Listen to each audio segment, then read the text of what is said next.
Guys, आज के इस प्रीता पहचान क्लासेस में मैं प्रीता कुमारी झा लेके आई हूँ किसलय भाग 3 क्लास 10th आपके शेड्यूल के अनुसार जो NRB बिहार बोर्ड उर्दू के बच्चों का होता है।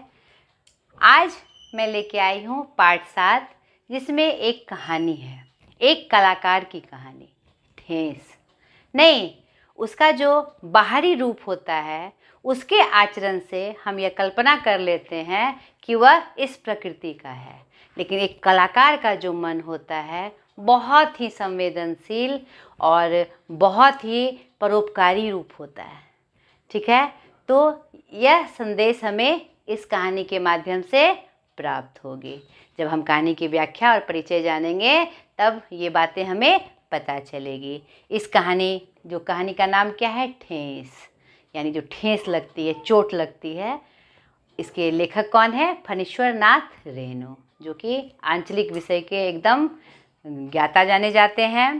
आज इस वीडियो में हम जानेंगे लेखक परिचय यानी फणीश्वर नाथ रेणु जी का परिचय, उसके बाद कहानी परिचय और व्याख्या कि कहानी के माध्यम से लेखक हमें क्या संकेत दे रहे हैं और क्या संदेश हमें इस कहानी के माध्यम से प्राप्त होगा। ठीक है, और फिर हम उसके प्रश्न अभ्यास को भी देखेंगे। ठीक है बेटा, तो चलिए स्टार्ट करते हैं पहले फणीश्वर नाथ रेणु जी के परिचय से। तो फणीश्वर नाथ रेणु जो थे प्रेमचंदोत्तर युगीन रचनाकार थे, यानी प्रेमचंद का जो काल था 1936 के बाद इनका काल शुरू होता है। तो एक तरह से कहिए कि प्रेमचंद युग का जो रचना था उसको आगे की बढ़ाने की ये कड़ी थे। और इनकी एक प्रमुख विशेषता कि ये इनका जो क्षेत्र था, इनका जन्म पहले थोड़ा जान ले। इनका जो जन्म हुआ था क्या कहते हैं, गांव आरही हिंगना, जिला अररिया, जो कि फारबिसगंज के पास है, बिहार में एक धानुक परिवार में हुआ था। इनकी बिरादरी क्या थी? एक धानुक जाति के थी। और इस समय यह जो औराही हिंगना गांव पड़ता था वह पूर्णिया में पड़ता था। तो पूर्णिया और कटिहार से इनका बहुत ही गहरा संबंध है। विभिन्न रचनाओं में ये कटिहार का स्टेशन आदि का चित्रण वो करते हुए नजर आते हैं। और इनकी एक विशेष बात ये मैं बता दूं कि इन्होंने गांव को बहुत नज़दीक से देखा था। ठीक है, और ये मध्यम से भी नीचे वर्ग के फैमिली से बिलोंग करते थे, परिवार से बिलोंग करते थे, संबंधित थे ये। तो जो घर का वातावरण था, परिवार का, समाज का, उन्होंने बहुत नज़दीक से उसको देखा और परखा था कि कैसे गांव समाज में लोगों का रहन सहन होता है और कैसी उनकी दिनचर्या होती है, आपस में उनका क्या व्यवहार है और क्या संबंध होता है, बहुत ही गहराई से महसूस किया था। इसलिए इनकी रचनाओं में भी यह प्राप्त होता है और वास्तव में हमें गांव का वास्तविक परिवेश इनकी रचनाओं से हम जान पाते हैं। ये उपन्यासकार भी थे, कहानीकार भी थे और संस्मरणकार भी थे। तो उपन्यास, कहानी और संस्मरण क्या है? हिंदी की विधा है। नहीं, वो संस्मरणकार यानी किसी को याद करके जब हम रचना करते हैं तो उसे क्या कहते हैं? संस्मरण। कहानी हम जानते हैं, बचपन से जान रहे हैं। और उपन्यास भी एक बृहदात्मक विधा है हमारे हिंदी साहित्य की, जो बड़े रूप में किसी घटनाक्रम की चर्चा और चरित्र चित्रण किया जाता है। ठीक है, यह आंचलिक रचना के जादूगर थे। मैंने अभी तुरंत बताया कि उस समय का जो क्या कहते हैं, पूर्णिया और कटिहार का जो परिवेश था एकदम गंवारू जैसा था। गंवारू लोग किसको समझते हैं? बेवकूफ़ को। नहीं, गंवारू मतलब गांव जैसा, एकदम अविकसित गांव के वो रहे थे। और उनकी एक प्रमुख रचना है जिसमें उनको पद्मश्री पुरस्कार से नवाजा गया था, मैला आंचल। नहीं, तो मैला आंचल में जो कहानी उपन्यास है उनका, जो कोई 1954 में प्रकाशित हुआ था। इस उपन्यास में वह पूर्णिया के मेरीगंज गांव का चित्रण किए हैं। तो जिसने भी अगर आपको कभी मौका मिले तो इस उपन्यास को ज़रूर पढ़िएगा। अगर आपको गांव से इंटरेस्ट है, गांव के जीवन शैली से अगर आपको दिलचस्पी है, तो इस उपन्यास को आप पढ़िएगा, आपको सारा परिचय मिल जाएगा। ठीक है। तो इन्होंने गाँवों को बहुत नज़दीक से देखा। इनके पिता शीलानाथ मंडल थे, जो कि राष्ट्रीय आंदोलन में सक्रिय भूमिका निभाए थे, और इन्होंने भी, हमारे फणीश्वर नाथ रेणु जी ने भी 1942 के स्वतंत्रता संग्राम में भाग लिया था, और जयप्रकाश नारायण जी का जो आंदोलन हुआ था उसमें भी उन्होंने सक्रिय भूमिका निभाई थी। ठीक है। तो इनकी माता पानो देवी, जो एक क्या कहते हैं, गृहिणी थी, और बहुत ही क्या कहते हैं, सपोर्टिव थी परिवार के लिए। इनकी 3 शादियां हुई। पहली शादी रेखा जी से, दूसरी पद्मा जी से। 1950 में रेखा जी से शादी हुई, उनको लकवा मार दिया गया और अचानक से वो मृत्यु को प्राप्त हुई। तो फिर 54 में उन्होंने पद्मा से शादी की, और उसके बाद तृतीय पत्नी के रूप में उन्होंने लतिका जी से शादी की। ठीक है। तो ये प्रमाण हमें प्राप्त होता है। इनकी प्रमुख रचनाएं, मैंने बताया, ये उपन्यासकार भी थे, कहानीकार भी थे, और संस्मरणकार भी थे। तो उनका जो परिप्रेक्ष्य था लिखने का, वह मुख्यतः क्या था, ग्रामीण क्षेत्र और अंचल विशेष ही था। उन्होंने हर विषय वस्तु पर अपनी रचना लिखी, लेकिन इनका मेन फोकस जो था अंचल विशेष पे था। अंचल किसे कहते हैं, जो हमारा गांव से संदर्भित क्षेत्र होता है। तो इनकी प्रमुख रचनाओं में ठुमरी, आदिम रात्रि की महक, जो कि उनका कहानी संग्रह है, जिसमें बहुत ही प्रमुख कहानियों का संकलन प्राप्त होता है। मैला आंचल, पड़ती परिकथा इनका उपन्यास है, जिसमें मैला आंचल को बहुत ज़्यादा प्रसिद्धि मिली। वट बाबा इनका पहला कहानी, ठीक है, जो कि 1944 में प्रकाशित हुआ था। पंचलाइट, जिसमें एक ग्रामीण क्षेत्र में एक कभी पंचलाइट कहानी आप जरूर पढ़िएगा। देखिए कितनी छोटी कहानी है, कितनी साधारण कहानी है, लेकिन कितना बड़ा संदेश दे जाती है। पंचलाइट, पुराने जो लाइट जलाने की जो व्यवस्था थी, उसमें जनरेटर, बड़े बड़े लाइट्स की सुविधा नहीं थी। तो गांव में जब कोई प्रोग्राम किया जाता था, तो उसी लाइट के माध्यम से रात में कोई प्रोग्राम किया जाता था, तो उसी लाइट के माध्यम से सारी व्यवस्था की जाती थी। तो वो पंच लाइट कितना विशेष था, क्योंकि किसी को पंच लाइट जलाना नहीं आता था। इस प्रसंग में ये कहानी है, कभी आपको मौका मिले तो ज़रूर पढ़िएगा। तीसरी कसम, यह एक वर्णनात्मक कहानी है, जिसमें उन्होंने अपने क्या कहते हैं, एक नर्तकी का वर्णन किया है, कलाकार का वर्णन किया है, जो बहुत ही सुंदर तरीके से धीरे धीरे आगे बढ़ी है। एक बड़ी कहानी है। तीसरी कसम यानी मारे गए गुलफाम, उन्होंने तीसरी कसम ली थी। 2 कसम उन्होंने पहले ली थी, बांस का लोड नहीं लेंगे, और जब कहानी पढ़िएगा तो आपको समझ में आएगा तीसरी कसम उन्होंने क्या खाई थी, कि अब कलाकार से नज़दीकियाँ नहीं बढ़ाएंगे। ठीक है। अति पहला था उनका कि पुलिस वाले से क्या कहते हैं, हम झगड़ा झंझट फेरा में नहीं फंसेंगे। लाल पान की बेगम भी उनकी एक प्रमुख आंचलिक कहानी है, जिसमें गांव के परिवेश में मेला देखने का जो वर्णन है, बहुत ही सुंदरतम तरीके से उन्होंने गांव के मतलब कि एक बहुत ही प्यारा व्यवहार का चित्रण किया है। ठेस, जो कि हमारे पाठ में ही है, वह भी उनकी एक प्रमुख कहानी है। तो ये इनका एक परिचय था, सुंदर परिचय। इनकी जो भाषा शैली थी, आम बोलचाल की भाषा थी, यानी ग्रामीण क्षेत्र में आम बोलचाल की भाषा में जो हम शब्दों का प्रयोग करते हैं, तो उससे संदर्भित थी, और आंचलिक थी, गंवैयापन था उनकी भाषा में, और साथ ही साथ वह मुहावरों और लोकोक्ति का प्रयोग करते हुए वाक्य का मतलब संयोजन किया करते थे। ठीक है। तो ये इनका एक पूर्ण परिचय हुआ। क्या कहते हैं, इनकी मृत्यु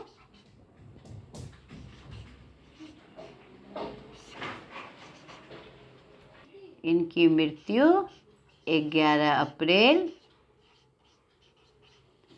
1977 में हुई।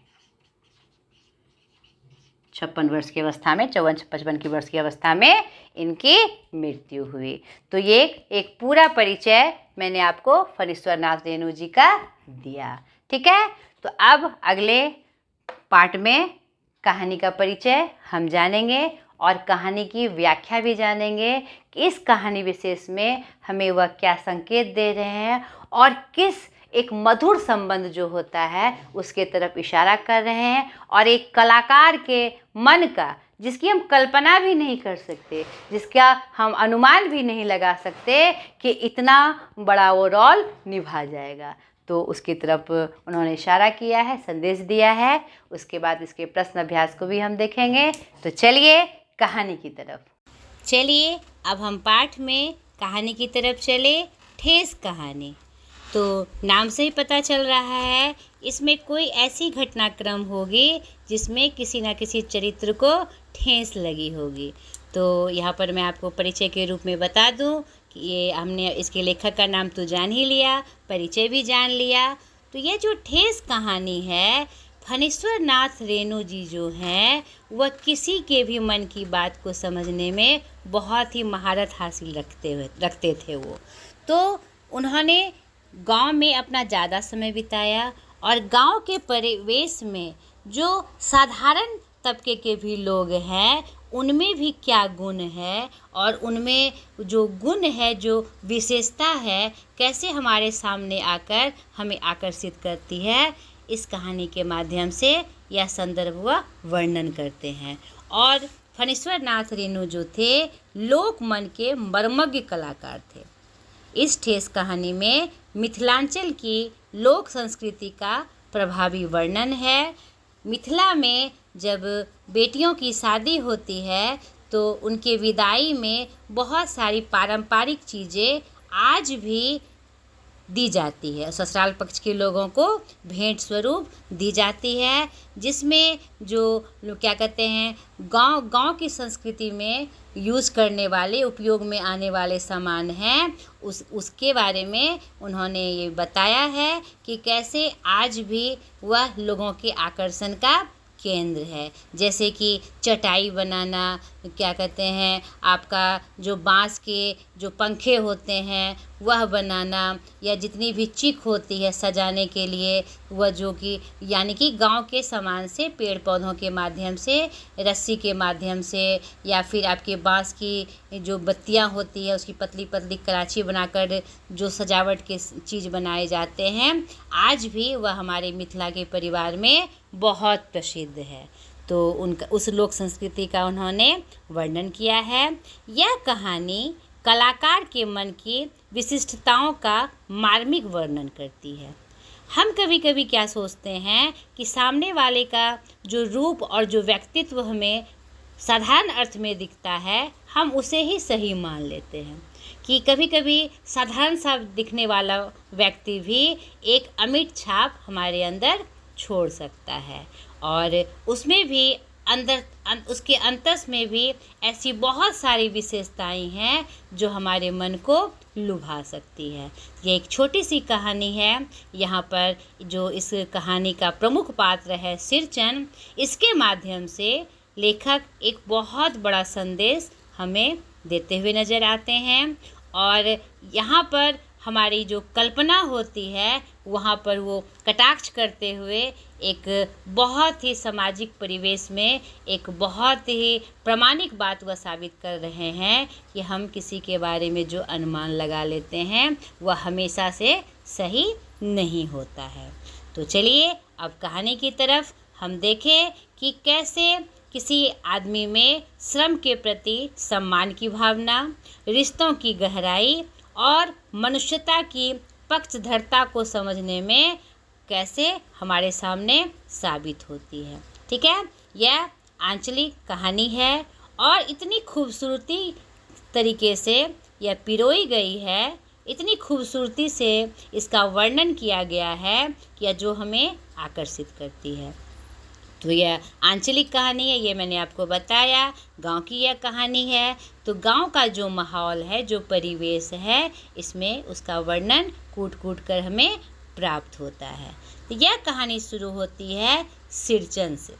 ठीक है, सिरचन जो किरदार है, जो चरित्र है, उसको लोग गांव में जानते हैं कि वह चटोर किस्म का इंसान है, कामचोर है, मुफ्तखोर है। लेकिन वास्तविकता ऐसी नहीं है।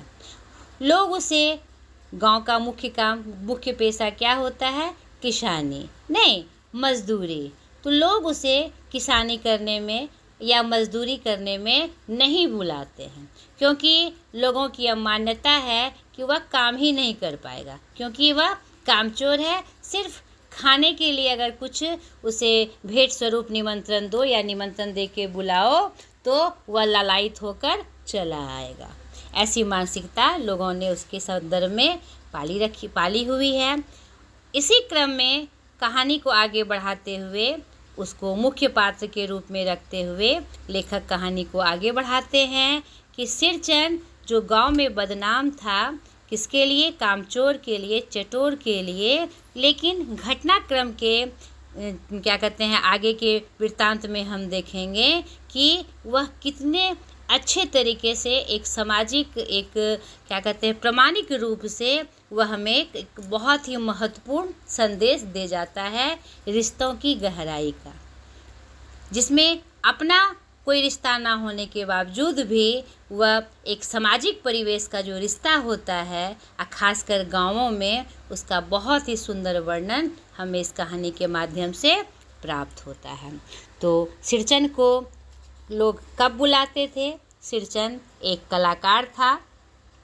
वह सिरचंद जो था कुछ ऐसे काम करता था जो गांव में किसी को नहीं आता था, जैसे मोथी घास और पटेर की रंगीन शीतल पाटी बनाना, बांस तिलियों की झिलमिलाती चिक बनाना। चिक क्या होता है? बांस का जालीदार पर्दा होता है जो सजावट के लिए लोग दरवाजे पे लगाते हैं। सतरंगे डोर के मोढ़े बनाना, भूसी चुन्नी रखने के लिए मूंज की रस्सी के बड़े बड़े जाले बनवाना, हलवाओं के लिए ताल के सूखे पत्तों की छतरी टोपी बनाना आदि सिरचंद के सिवा गांव में और किसी को नहीं आता था। यह दूसरी बात है कि गांव में लोग ऐसे कामों को बहुत ज़्यादा महत्व नहीं देते थे, क्योंकि आधुनिकता गांव में आने लगी थी। इस काम को कुछ विशेष समय में लोग पसंद करते थे और लोग उसको बुलाते थे। खासकर बेटियों की शादी में जब विदाई होती थी या फिर कोई ऐसा विशेष जो उत्सव या पर्व आता था, तो इन सब चीज़ों की आवश्यकता पड़ती थी, तो लोग सिरचंद को याद किया करते थे।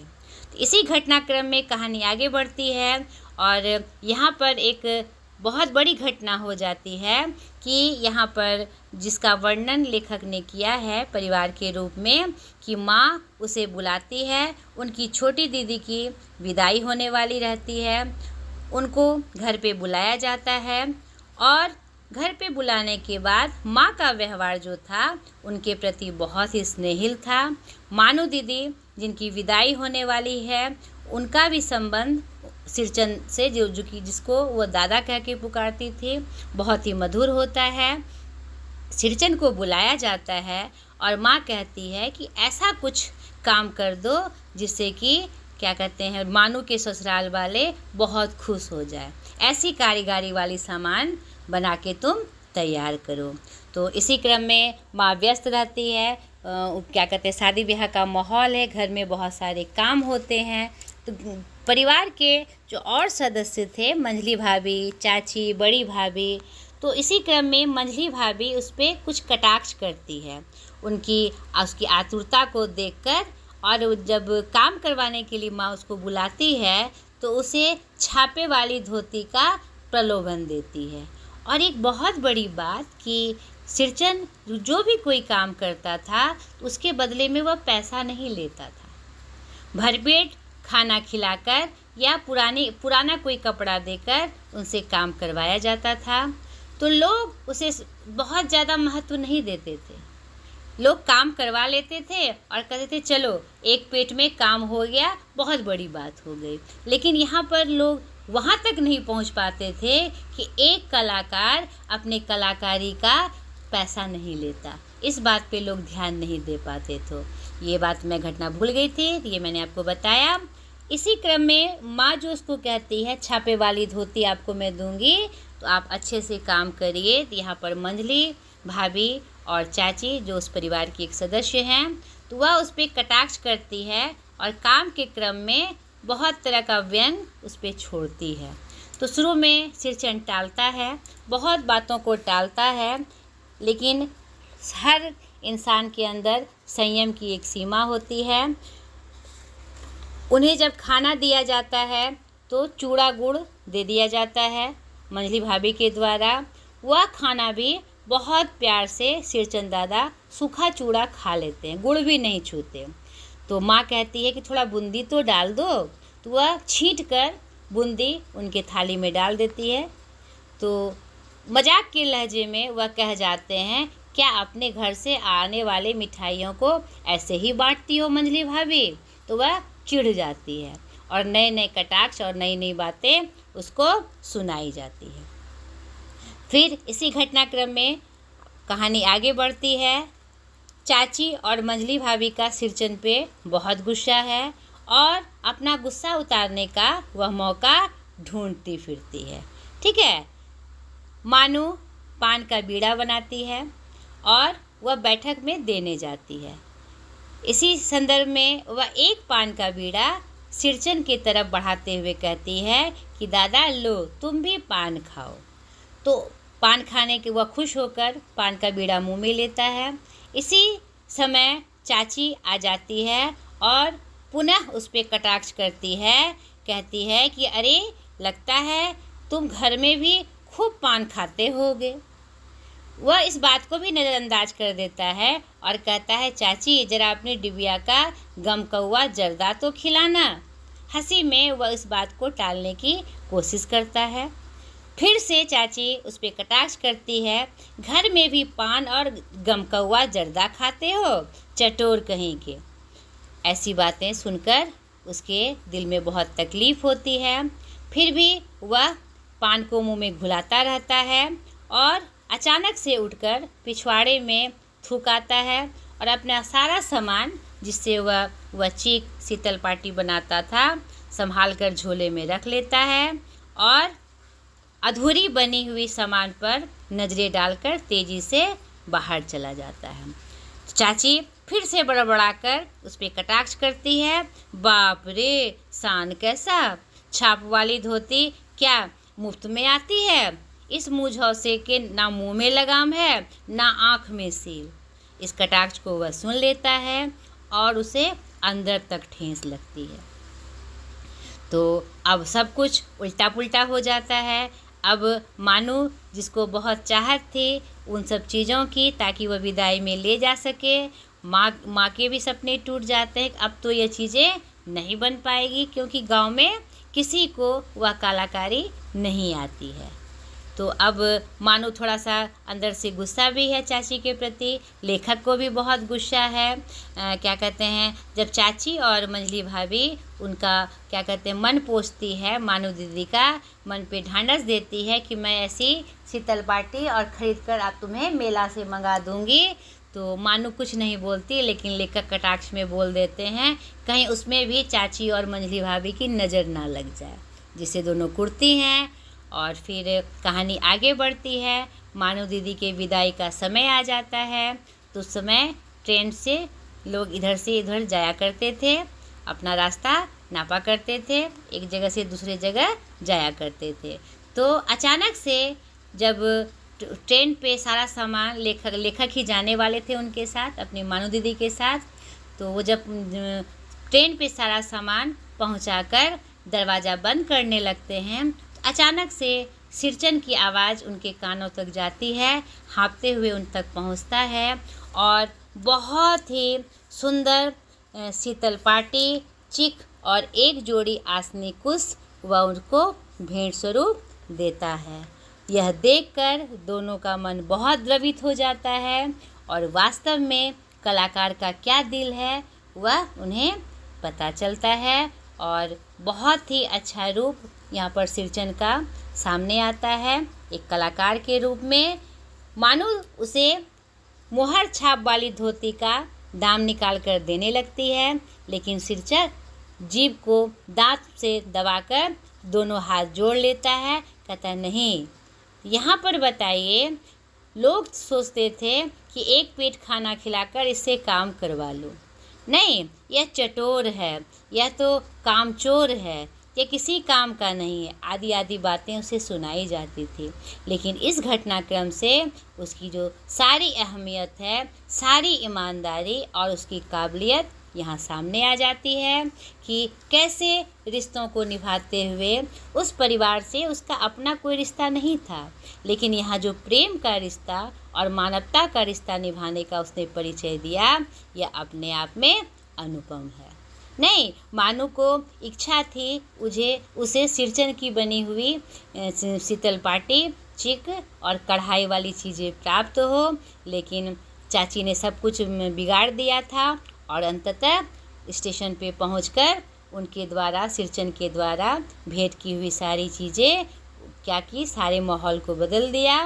और ये जो कलाकार होता है वास्तव में जो क्या होते हैं, परोपकारी होते हैं, बहुत ही स्नेहिल होते हैं, बहुत ही अच्छे दिल के होते हैं। इसका परिचय अंततः कहानी में प्राप्त हो जाता है और हमारी सारी मानसिकता वहाँ पर बदल जाती है, किसी को देखकर कि अंदाज़ा लगाना कि वह इस कैटेगरी का है, इस का व्यवहार ऐसा है, यहाँ पर हम झूठे साबित हो जाते हैं।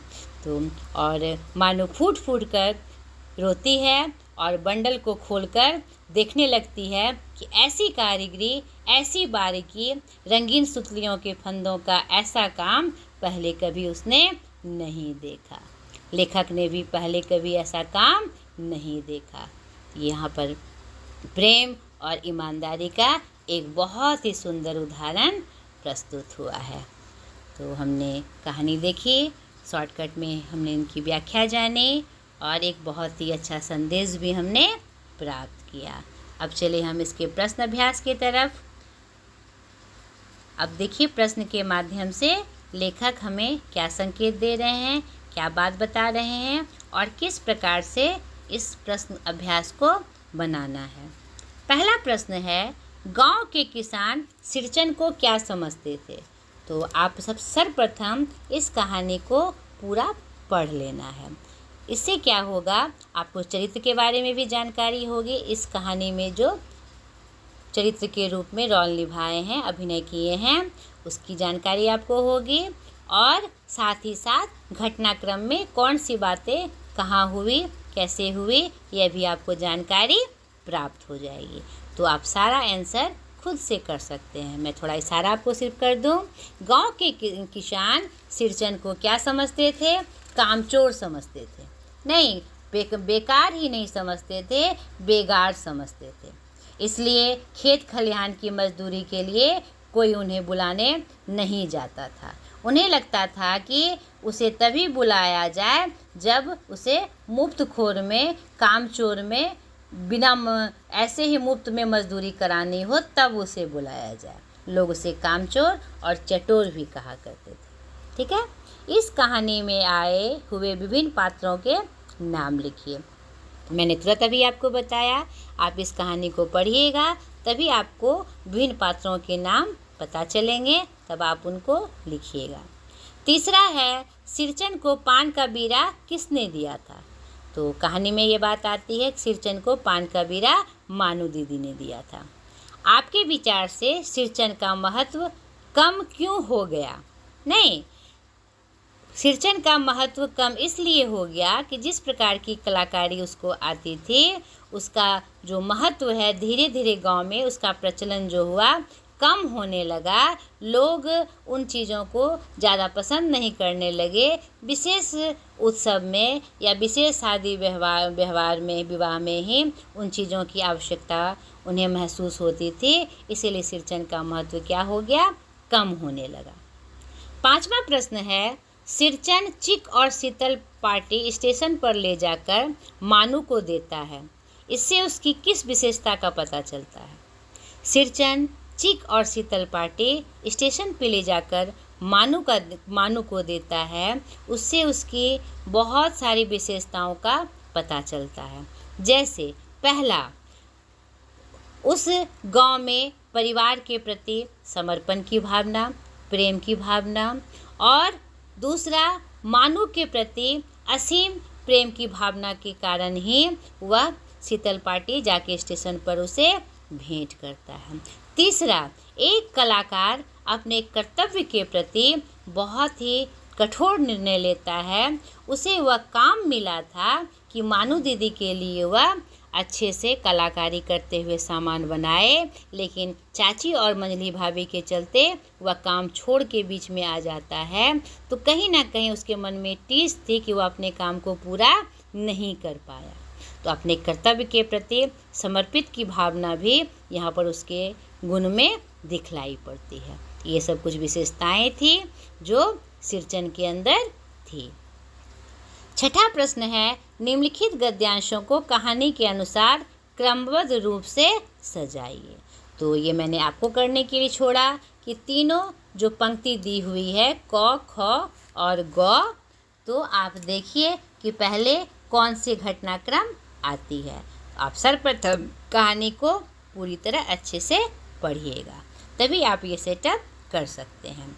सातवां प्रश्न है, निम्नलिखित वाक्यों के सामने सही या गलत का निशान लगाइए। सिरचन कामचोर था, गलत। सिरचन अपने काम में दक्ष था, सही। सिरचन बात करने में भी कारीगर था, सही। ये पंक्ति आई है कि वह बात में भी कारीगर था। कोई बात अगर किसी को वह कुछ उसको सुना दे तो वह बर्दाश्त नहीं करता था, टपाक से उसका उत्तर दिया करता था। सिरचन वकील था, गलत। सिरचन एक कारीगर था। आठवां, कहानी के किन किन प्रसंगों से ऐसा प्रतीत होता है कि सिरचन अपने काम को ज़्यादा तरजीह देता था, उल्लेख कीजिए। तो आपको इस प्रश्न के उत्तर में आपको लिखना है कि कहानी में ऐसे बहुत सारे प्रसंग आए हैं जिसमें यह प्रतीत होता है कि सिरचन अपने काम को ज़्यादा तरजीह देता है। जैसे कि शुरुआत में ही हमने देखा कि क्या कहते हैं, ब्राह्मण टोली के पंचानंद चौधरी छोटे लड़के को एक बार वह बेपानी करते हुए कहता है कि इतनी सुंदर क्या कहते हैं बनाने के लिए कुछ काम उसको मिला था, बहुत सुंदर से वह करके देता है और उसके बदले में उसे कढ़ी मिलती है। तो वही कहता है कि इस इतने सुंदर चीज़ के लिए मुझे इतना कम चीज़ मिला है, तो यह तुम्हारी माँ को ही शोभा देती है। यानी काम वह इतना सुंदर करता था कि सामने वाला देखता रह जाता था, लेकिन कभी कभी लोग उसके साथ ऐसा व्यवहार कर देते थे जो कि उसे पसंद नहीं था। दूसरी घटनाक्रम में वह क्या कहते हैं, जब उसे माँ बुलाती है मानू के लिए, तो वह तुरंत पान जैसी पतली छुरी से बांस की तीलियों को, कमानियों को चिकनाता हुआ अपने काम में लग जाता है और फटाफट रंगीन सुतलियों का झब्बे डालकर चिक बुनने लगता है। और 1.5 हाथ की बुनाई देखकर ही लोग समझ जाते हैं कि यह बहुत ही सुंदर चीज़ बन रही है। और अंतिम की जो घटनाक्रम है, स्टेशन पे जाकर जो मानू को चीज़ भेंट करता है, लेखक ने खुद इसका वर्णन किया है। ऐसी कारीगरी, ऐसी बारीकी और रंगीन सतलियों के फंदों का ऐसा काम उन्होंने पहली बार देखा है, ऐसा उन्होंने कभी फिर नहीं देखा था। इन सब बातों से पता चलता है कि सिरचन अपने काम को बहुत तवज्जो देता था, तरजीह देता था। 9वां प्रश्न है, इस कहानी में कौन सा पात्र आपको सबसे अच्छा लगा और क्यों? पूरी कहानी को मैंने पढ़ा तो मुझे सबसे अच्छा पात्र क्या कहते हैं मानू का लगा, जो कि क्या कहते हैं प्रसंगवश थोड़ी देर के लिए कहानी में आती है, लेकिन एक अच्छा व्यवहार वह एक कलाकार से निभाती है। और सिरचन द्वारा स्टेशन में जाकर उसको जो सामान भेंट किया जाता है उसे देखकर वह फूट फूट कर रोती है। उससे भी उसके चारित्रिक गुण का पता चलता है कि वह बहुत ही अच्छे व्यवहार वाली लड़की थी और उसका प्रेम उमड़ उमड़ कर उसकी आँखों से बहता है। ठीक है, अब पाठ से आगे। आपकी दृष्टि में सिरचन द्वारा चिक एवं शीतल पाटी स्टेशन पर मानू को देना कहाँ तक उचित था? बिल्कुल उचित था, क्योंकि उसे मानू को देने के लिए यह काम मिला था, लेकिन गुस्से से वह उस काम को छोड़ देता है। तो एक कलाकार का जो कर्तव्य होता है अपने काम को अंजाम देना, पूर्ण करना, तो यहाँ पर उसे भेंट कर देने के बाद उसका कर्तव्य क्या होता है, पूरा होता हुआ दिखाई देता है। तो यह बिल्कुल उचित था। काम के बदले थोड़ा सा अनाज या चंद रुपये देकर क्या किसी मजदूर की मजदूरी का मूल्य चुकाया जा सकता है? इस संबंध में अपना मत व्यक्त कीजिए। नहीं, काम के बदले थोड़ा सा अनाज दे देना, चंद रुपये दे देना किसी मजदूर की मजदूरी का मूल्य नहीं चुकाया जा सकता। वह अगर अच्छा काम करके आपको दे रहा है तो उसके बदले में जो जायज़ पैसा है या जायज़ चीज़ें हैं उसको देनी चाहिए। अगर कोई स्वभाव बस आपसे नहीं लेता है, व्यवहार बस आपसे नहीं लेता है, तो वह उसका व्यक्तिगत गुण है, लेकिन हमारा यहाँ पर यह कर्तव्य होना चाहिए कि उसकी मेहनत के बदले उसको मेहनताना मिलना चाहिए। ठीक है। इस कहानी का अंत किए गए अंत से अलग और क्या हो सकता है, सोच कर लिखिए। आपसे ये पूछा गया है जिस तरह इस कहानी का अंत हुआ तो इससे अलग भी क्या अंत हो सकता था? हो सकता था अगर चाची वाली, मंझली भाभी वाली घटना नहीं घटती तो इसका एक सुंदर अंत हो सकता था कि सारा कुछ बनाकर उसे वह भेंट करता और यहाँ पर जो शीर्षक है ठेस, उसका रूप थोड़ा सा बदल जाता। तो कुछ और भी कल्पना करके हम इसको नया रूप दे सकते हैं। ठीक है। इन्हें भी जानिए। कुछ मुहावरे हैं और लोकोक्ति है। तो मुहावरे और लोकोक्ति क्या होते हैं? यह एक वाक्य के अंश होते हैं, शब्दांश होते हैं। शब्दों का कुछ मेल से जो मुहावरे और लोकोक्ति लिखी जाती है जो हमारे वाक्य को बनाने में हमारी सहायता करते हैं। नहीं, मुहावरों के माध्यम से, लोकोक्ति के माध्यम से हम अपने बातों और भावों को आकर्षक तरीके से सजाकर हम क्या कर सकते हैं, उसका वर्णन कर सकते हैं। तो इसे आप जानिएगा, पढ़िएगा। अब व्याकरण पोर्शन में इन मुहावरों का वाक्य में प्रयोग करते हुए स्पष्ट कीजिए, अर्थ स्पष्ट कीजिए। तो वाक्य बनाने के बहुत तरीके हैं। कभी साधारण अर्थ में वाक्य बनाए जाते हैं, कभी लिंग निर्णय करके वाक्य बनाए जाते हैं, और यहाँ पर जो प्रश्न है वह मुहावरों के द्वारा वाक्य बनाने की बात कही जा रही है। तो मुहावरे वाले वाक्य में एक बात का ध्यान देना होता है कि जो मुहावरा दिया जाता है उसी का वाक्य बनाना चाहिए, उसके अर्थ का वाक्य नहीं बनाना चाहिए। जैसे कान देना, कान देना का मतलब होता है ध्यान देना। नहीं, तो हम जो वाक्य बनाएंगे ध्यान देना का नहीं बनाएंगे, कान देना का बनाएंगे। जैसे शिक्षक के पढ़ाने पर हमें कान देना चाहिए, यानी इसका अर्थ क्या हो गया, ध्यान देना चाहिए। दम मारना, यानी कुछ काम करके जब हम थोड़ी सी राहत महसूस कर लेते हैं, राहत अपने आप में लाते हैं, तो उसे क्या करते हैं, दम मारना।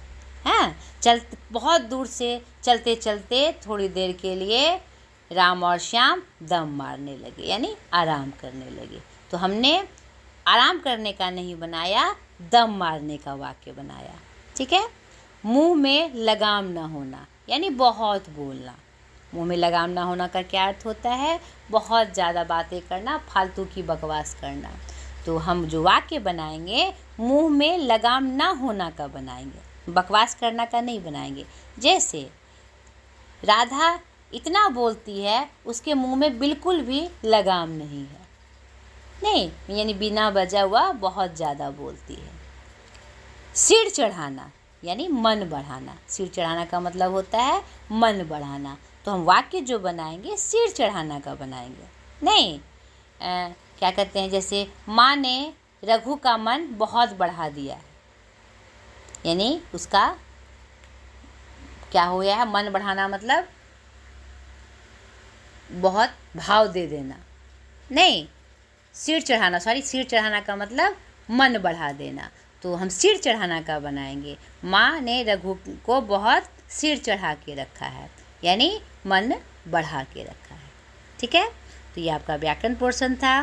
कुछ एक्टिविटीज़ हैं जो आप करने की कोशिश करिएगा ताकि इस विषय वस्तु पर आपको और जानकारी प्राप्त हो और आपके नई नई जो एबिलिटी है, योग्यता है, वो आपके सामने आए। स्टेशन पर सिरचन का पहुंचना एवं वहां मानव को सामग्री देने के अंश को पढ़ने के बाद जो चित्र आपके मस्तिष्क में उभरता है, उसे चित्र बनाकर वर्ग कक्ष में प्रदर्शित कीजिए। ये एक्टिविटीज़ है आपकी। स्थानीय स्तर पर शीतल पाटी, चिक, आसानी की तरह कोई अन्य वस्तु प्रचलित हो तो उसे बनाकर वर्ग कक्ष में दर्शाइए, भी एक्टिविटीज़ है। आपके आसपास होने वाली कारीगरी से उत्पन्न वस्तुओं की सूची तैयार कीजिए। अगर आपके गांव में, परिवेश में जहां आप रहते हैं, इस प्रकार की कोई लोक कलाकारी वाली चीज़ें बनाई जाती है तो उसका वर्णन आपको करना है। तो ये मैंने पूरा परिचय, फणीश्वर नाथ रेणु जी का परिचय, कहानी की व्याख्या और प्रश्न अभ्यास बताकर मैंने इसको कंप्लीट किया। आशा करती हूँ ये आपको पसंद आया होगा और मैं आपकी सहायक होंगी। तब आज तक के लिए इतना ही। बाय।